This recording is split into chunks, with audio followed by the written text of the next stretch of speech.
Hey, welcome to Social Proof, a podcast about influence brought to you by Soapbox. Yeah, This welcome is everyone. Beth and Nate. Nate. And we are so excited to be joined today by Jordan Jones from Packed Party. Hi, Jordan.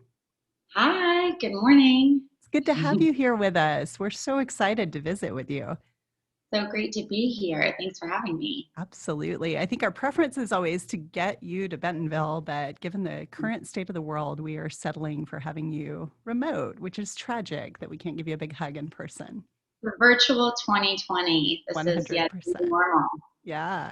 Well, we're really excited to dive into your story today and just get to know you a little bit better. One of the cool things about Social Proof is that we're talking to people who have influence.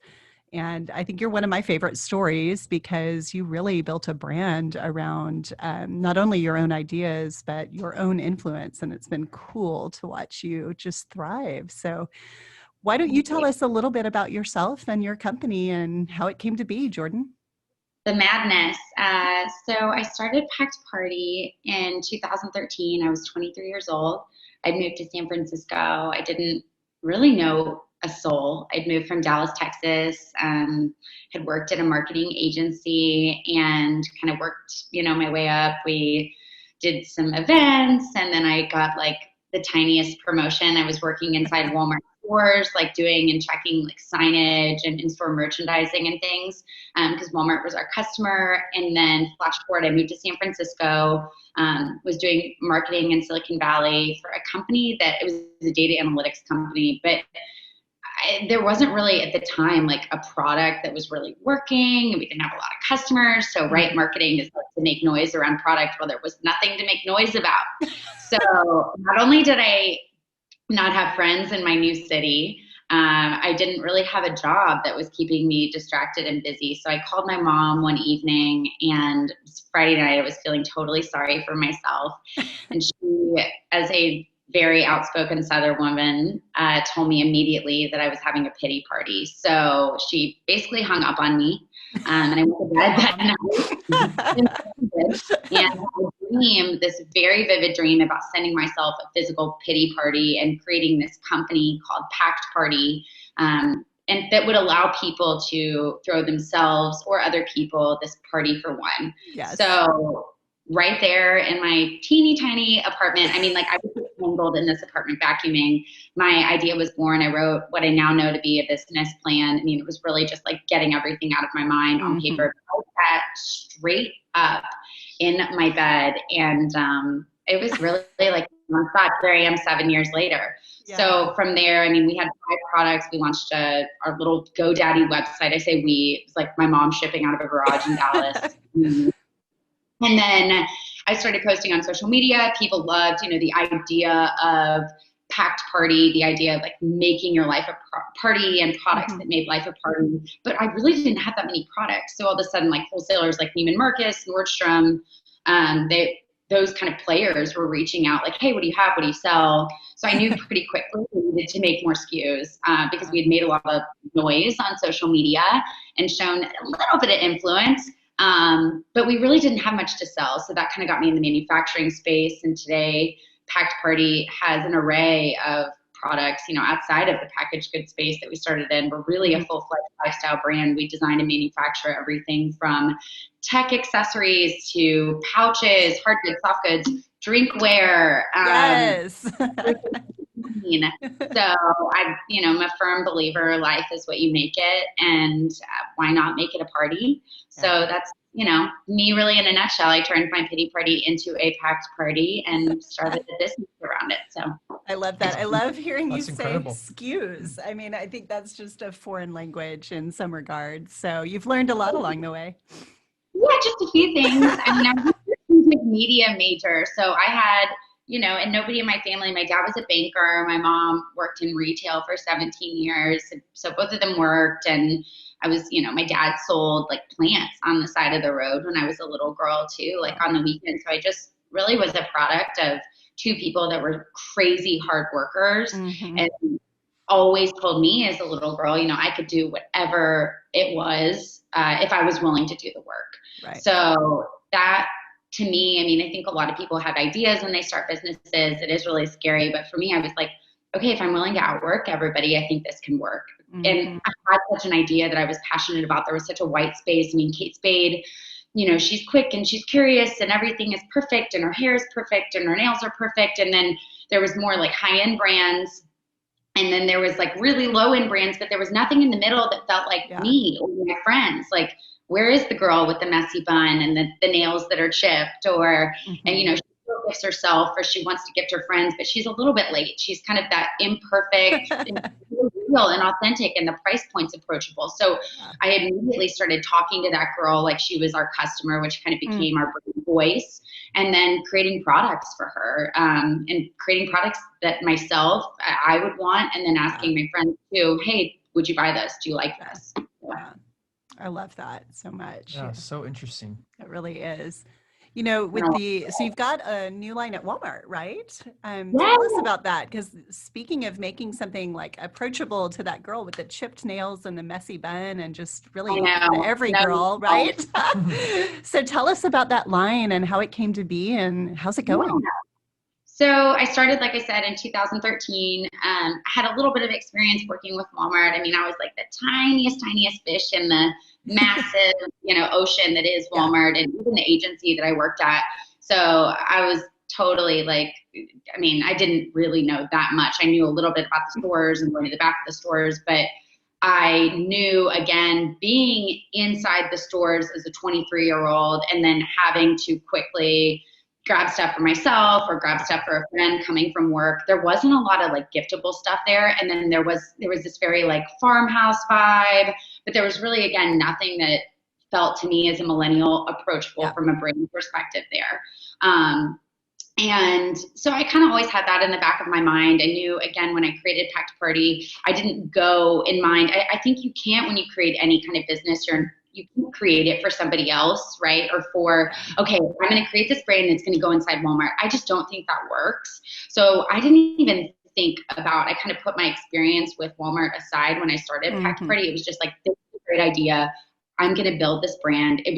We started completely online, and we still sell at packedparty.com today. So our direct-to-consumer business is how we started, which is really different because a lot of people are like, oh, we're completely direct-to-consumer, and then, oh, wow, it's really expensive to spend money on ads. Right. Maybe we should open some, retail stores, or maybe we should get into wholesale. For me, I was so broke in the beginning that I knew I needed people to talk and make noise about my brand to make it valid, because I couldn't afford PR, marketing, all those things. So we were direct to consumer, and then I quickly got into wholesale.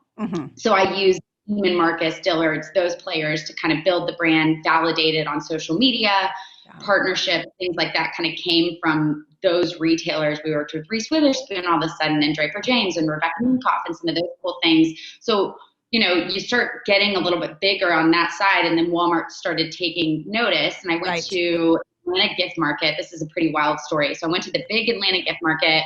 I was licensing at the time. Again, remember, I was broke. So this San Francisco had found me, and she's like, you have great ideas. What if you make a small percentage and we manufacture everything for you? Because a lot of people are so obsessed. Oh, I have to raise money. I didn't have this big network of like millionaires that I could ask for money from. I mean, it was just like, so this really was a blessing to me to get, again, my ideas out into the world, get my feet wet in the wholesale space. This girl came up to me, who now works for me. And I love it. Pretty amazing. So she was at Walmart for almost 10 years. I think it was almost 10 years. Anyway, she's wonderful, but she came up to me completely. She'll tell you, she like kind of fangirled. She was a huge, distant kind of fan of the brand from Instagram. And she flipped her badge over. She's like, I'm from Walmart. Don't tell. Like, Walmart.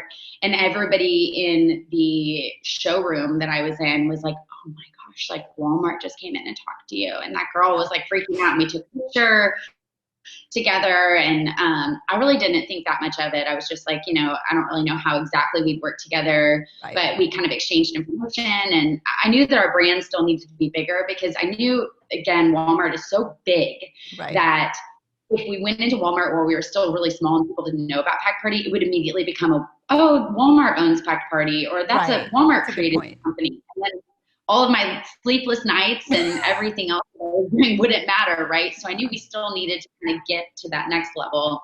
So we kind of stayed in touch. Year passed, 2 years passed, we'd see each other, and she was like, we need to bring Packed Party to Walmart. I really want to find a way to work with you. She was on the celebrations team, which we're now in the celebrations category. So we started talking kind of again after I started getting into the paper party wear space. So I launched first at Whole Foods in the paper party wear space, and then they reached out pretty quickly thereafter about creating a exclusive line for the Walmart customer, which was so exciting to me because to go back to my original mission of creating this approachable brand at a price point that was for everybody. I mean, everybody deserves to make their life a party. So, and should have the opportunity. It doesn't matter if where you live, like who you are, just you should be able to choose the positive and the fun. And so the idea that Walmart wanted to work with Packed Party to get our products to the masses was so exciting. And we just really started small as a first conversation. Second conversation, it was like, well, how the heck are we going to basically replace one of their licenses in 4 feet? Yeah. It was originally, now it's going to be close to, it's over 3,000 doors that we're in. That's amazing. Programs across different categories. But the very first one, it was like, how do we make 30 plus SKUs in 4 feet of aisle space, which is a lot. Yes. We've never done this before. We don't know what we're doing. And the buyer needs us to, so we had to go to China. It was like boots on the ground from there. Fast forward again, 6 months later, that girl, she had moved to Sam's Club. She had made a few moves professionally. And I reached back out to her just for advice. I was like, hey, I know you're no longer with the team. And she's like, actually, I know what you're doing. I'm interested in coming to work. I'm going to uproot my life. I believe in what you're doing. So, we still have under 25 people that work at Packed Party. We're really small. She joined the team, and Walmart was fully cruising from there. So today we've got a celebrations line, a hair line, got a pet line that's going to be coming out. Yes. Some really cool stuff. Baking. It's crazy. So there's lots of really, really fun things. Seasonal stuff, but patriotic stuff. It's fun. Oh, I love that. That's so fun. Yeah. Nate actually comes from that world. It's kind of interesting. So I know his wheels are turning as you're. Oh, I have so many questions. I'm just like waiting for Beth to let me ask. Yes, go. It is your turn. Yeah. No. So I'm curious. Did you always want to be an entrepreneur? Did you always want to start your own business, or was this like a total surprise for you as well? I think it was definitely always in the making. When I was like growing up, I was the girl that was like, can we sell Christmas carols? I would take the out of our pantry and I'm like, let's sell these. And my mom's like, no one wants to work out of our pantry. I was obsessed with like lemonade stands. Really anything to make money. I sold lampshades in college that I would decorate. I sold headbands for a little while that I would put together on a ping pong table.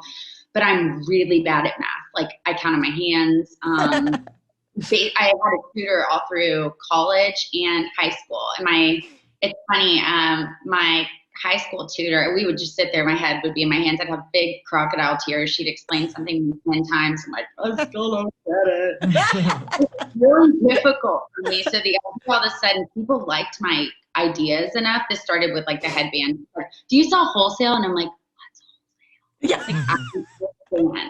And I really didn't know. So I just had to throw myself in the middle. When I first started Packed Party, I hired a TaskRabbit to teach me how to use Photoshop and design. So I paid this guy like $40. I'm like, meet me at Starbucks, teach me how to make this email.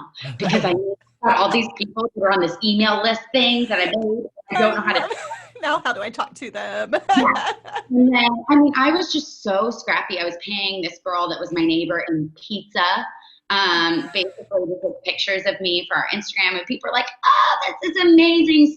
Tell Jordan, blah, blah, blah. I'm like, this is Jordan. Yeah. Now I'm a director and a team there because that was really how we grew. But no, I would say really, I never had the idea in 2012 when I graduated college that I could own my own business, that I could be an entrepreneur. Nobody was talking about founders.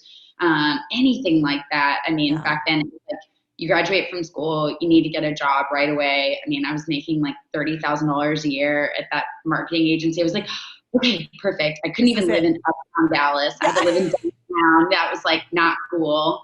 But I didn't want to ask my parents for help. I mean, I was just always like, what's the next thing? What can I do?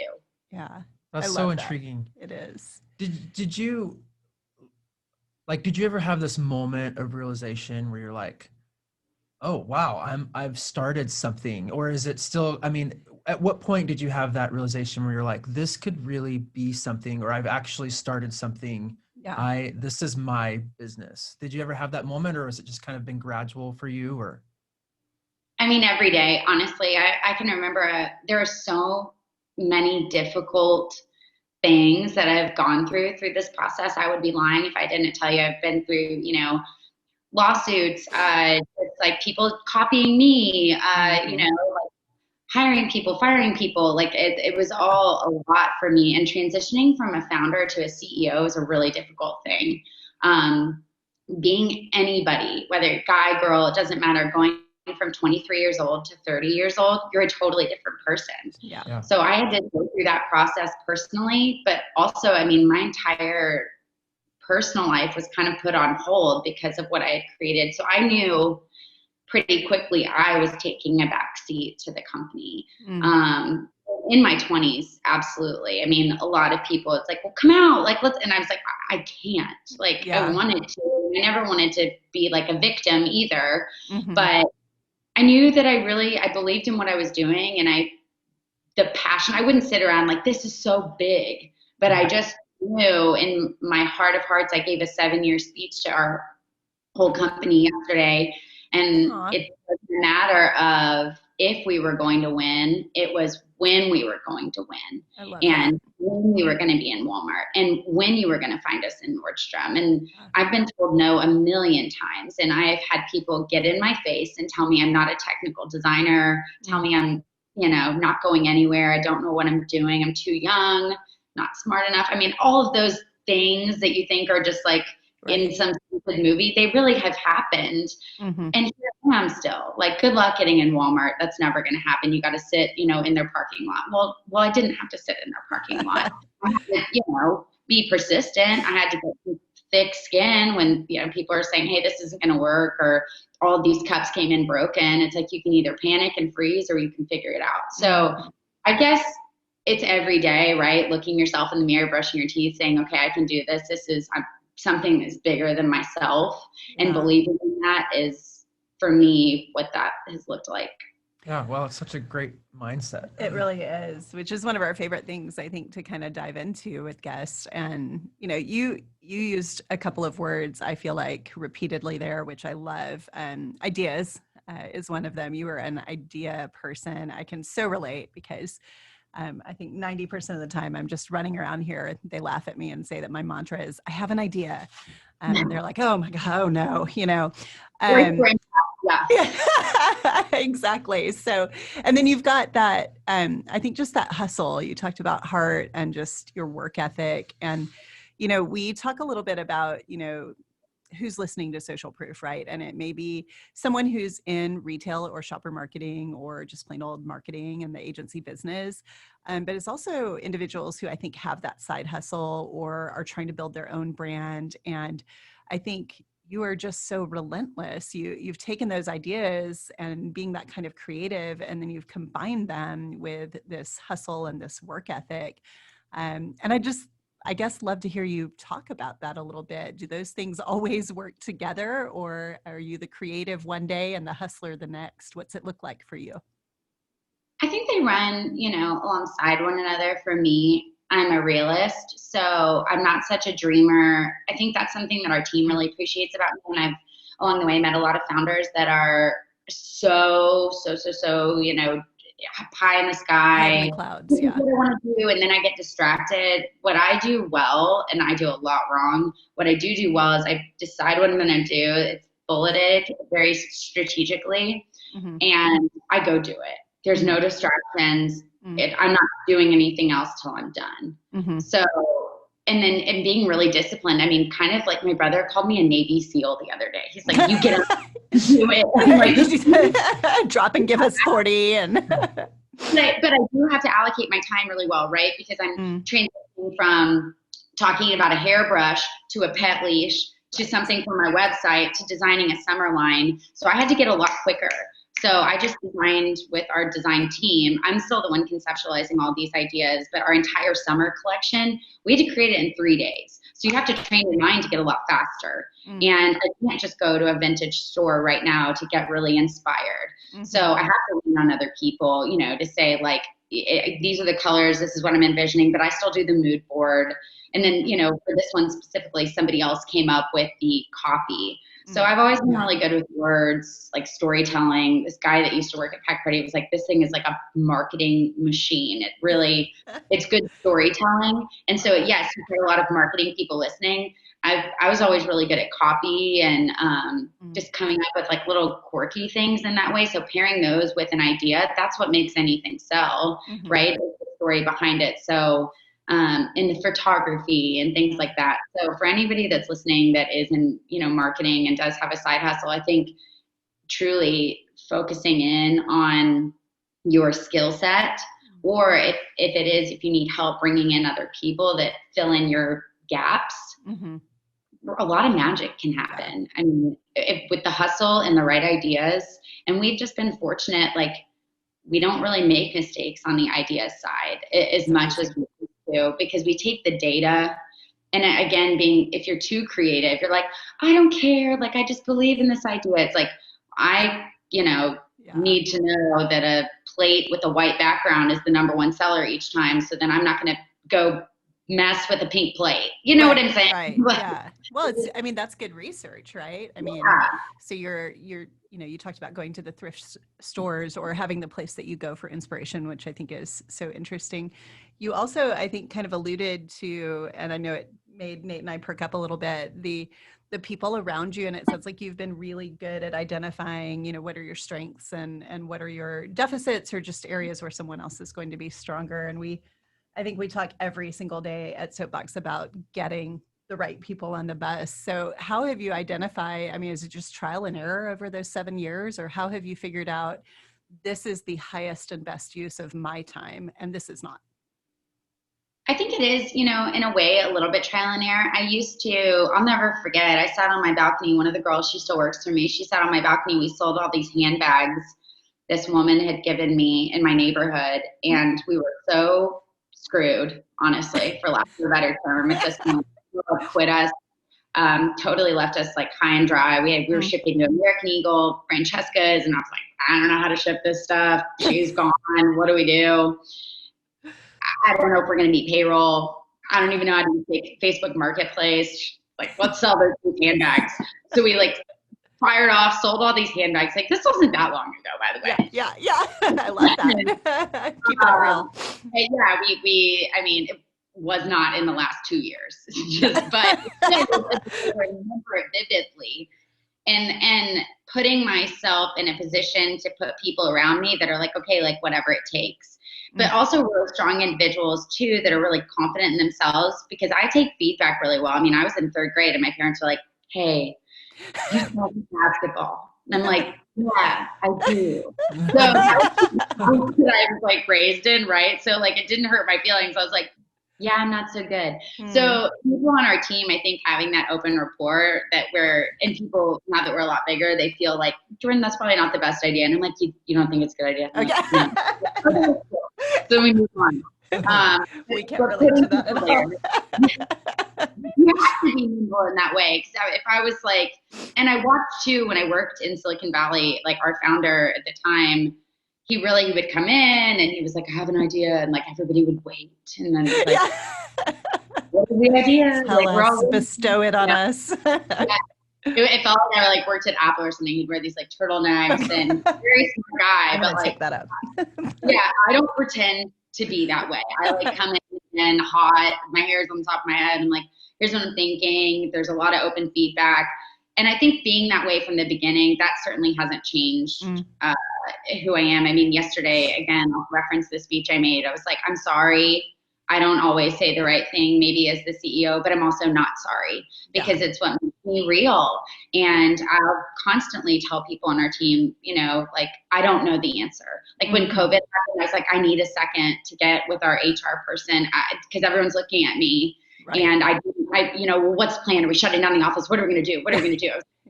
I just need a second. I don't know. Let us get together, get a plan, and then I'll get right back to you tomorrow morning. And we did. But I don't fire stuff off. And I think that mentality of imperfectness and like having an office that has a lot of grace in that way has built this team that's really confident speaking up. They're seeing from me, I'm willing to do whatever it takes. So they're jumping right into, so down to like our warehouse, people treat it like it's theirs. They turn the lights off.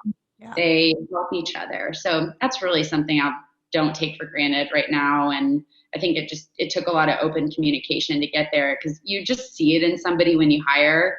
I've made some mistakes too because people can sell you on, you know, themselves or they're great people, but they're not getting the job done. And especially working with a massive team of now like predominantly women, sometimes it can feel like, oh, like, you know, this person hurt my feelings. I don't do HR. Our HR person really is on the other side of that because I would be like, oh, like someone hurt your feelings, you know, and I just can't worry about that now. So those are all things that, again, outsource, get involved in what you need to be involved in. I'm always involved still in every interview process. We don't hire people that don't pass through me still at least the last round from a culture perspective, and then them seeing me there.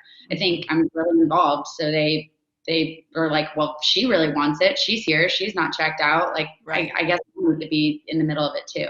I love that. Yeah. These feel like familiar conversations. Yeah, definitely. So one of the things that I think is interesting here is you know, your brand has kind of, I mean, I don't want to say it's just built around you, but, you know, when we talk about having influence and wielding influence, which you do every single day, right? You're a leader of a team and you have your own brand online, you have your brand. And, you know, I'd love to know what are some of your kind of non-negotiables. You've already talked about being very real and being very raw and approachable. But how do you kind of manage and wield your influence in a way that is meaningful to you?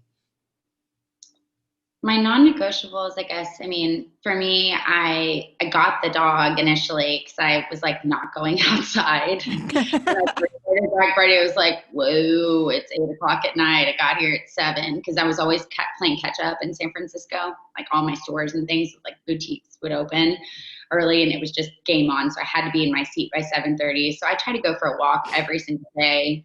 I, you know, wake up, I read my devotional. Like I just try to be like really present in some way or another throughout the day. So I think, and even during the day, like I take walks now, we've got investors that are a part of Packed Party's team. When we, you know, needed them, I bootstrapped the business for a long time, but when we needed to scale, we brought on investors and kind of telling them, so it's like, hey, you're going to get the best version of me when we just go for a walk. And so I go for a walk with some of these people that have probably not been on walking meetings before.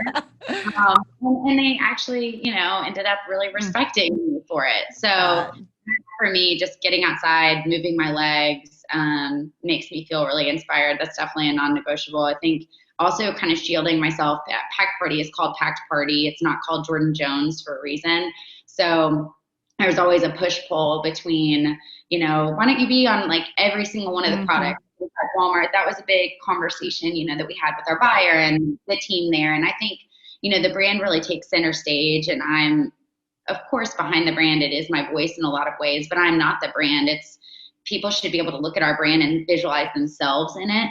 I want to be their friend, not this celebrity that's telling them, you know, like what I'm wearing and to swipe up. Like I don't see myself as a influencer or a blogger in that way. Like it surprises me even when I'm on stage speaking and people are like, I followed your story forever, or come up to me at a coffee shop and they're like, it's you. Like, oh my gosh, this is so exciting. Like, you know, they really believe in the brand though. And I think for me, just managing how involved I am in the brand, because I always want it to feel like it could be whoever we're selling to or whoever's just whatever they're using Pact Party for, whether it's inspiration from my story or they love our gifts. I want it to feel like theirs. Yeah.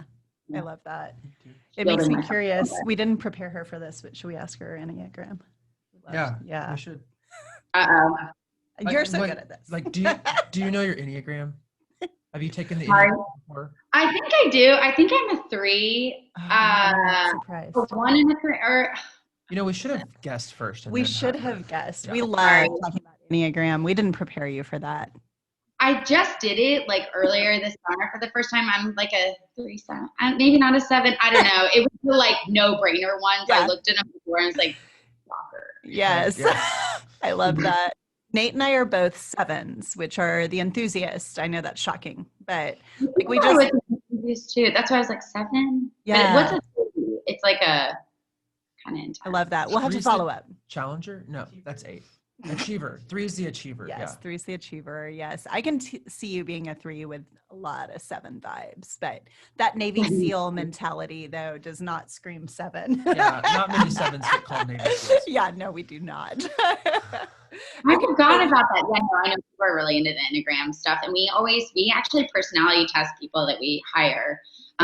So something that's really important. So I work at a 12 pace. On a 1 to 12, I'm a 12, which there's very 0.00 people that apparently work at a 12 pace. And so people that I've been most frustrated with working with in the past, they move at a 6 or below. I can't even work with them. I'm like, you're moving so slow. I can't. So slow. That's probably Yes. And I move so fast at the risk of getting things wrong. Cause I just fire off an email, which is a good thing too. I'm like, okay, I read it once, it's good. Yes. And that personality test though was so helpful for me hiring and really understanding just different things about myself. I think any leader, any business owner, you have to know going in the non-negotiables, the things that drive you crazy, and really most importantly, your blind spots. Hey, probably shouldn't be telling paper source what this should cost when we're going back on, cost to make sure the margin is at a certain percentage.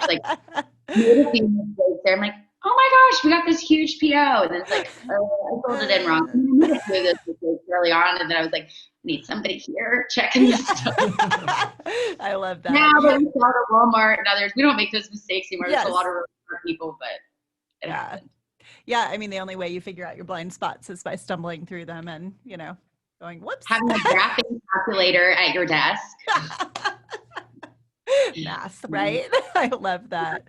Okay, so we've got a couple of wrap-up questions for you. And I always like this because we kind of want to understand, what are you into, right? What are you consuming? So I'll hit you with the first one, which is just, what are you devouring right now? Be that a book, a television series, a podcast, what are you really into consuming? Well, I just started boxing. Oh. So I'm obsessed with boxing. I box with a trainer, and it's been life-changing for me. One, because I want Michelle Obama's arms. Don't want. It's actually an amazing outlet. So I work with this guy, and he has the paddles. I'm wow. fully it's really fun. That's been a game changer for me, just in terms of getting my stress out. And then he's calling punches. So even if I'm in an Orange Theory class or something, your mind can drift when you're running, or oh, am I tasting blood right now? I'm about to die on this treadmill. But also did I blow the candle out in our office? Stupid stuff. Yes. You can think about anything because you will get punched in the face. Yes. In this ring. So I'm here, literally trying to fully. Just don't die. Don't die. Yeah. You need to do the boxing. I would recommend it to anybody. You're right. Trying to change my life. Can't think about anything other than protecting myself. Yes. So don't come across me in a dark alley, because now I got my hook. I love that. And I love reading too. I mean, my friend Claire Cherry Reeves, she is now one of the one selling authors on Amazon. I want her to get into Walmart. She's amazing. She's somebody I absolutely look up to. She just wrote a book called Focus. She's written a devotional that I consume like daily. It's very relatable. It's very digestible.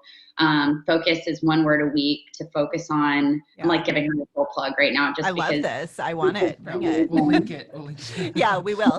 Even my friends that are non-religious, like I pull it out of my bag. They're like, what is that? So I've like turned so many people on here. She has podcasts. She just like started. She's just so real and sweet. And she needs to be in Walmart. She does. I've gotten some pretty crazy like phone calls from her out of nowhere, and she's like, you know, you were like on my heart. Is anything going on? I'm like, oh my gosh. So she's a really great person. I love reading her books. I'm reading It's Not Supposed to Be This Way, which I think you know, that book is about. It's kind of depressing in a way, but it's about taking just disappointments and turning them into wins. And you know, when everything feels like I love this, when everything feels like it's dust, like you can't even bring anything together because it's so just gone, then that's when all you can do is make dust into clay, and clay becomes something new. And that is just been such a huge takeaway from that book for me. I'm still in the middle of it, but I've shared that with so many people on our team, and that I've, you know, had coffee with since I started reading the book, because I think every no or closed door is always a chance for a new beginning and a new start. And that's something that I really try and live by. So I do a lot of reading, boxing, walking. Kind of boring. It's not boring. It's all, actually, I have many follow-up questions for you about this, so we'll have to get back on the phone. But it's funny, Nate and I were talking about, so I'm reading something called The Daily Stoic right now. And are you familiar? It's so interesting. It's Ryan Holiday.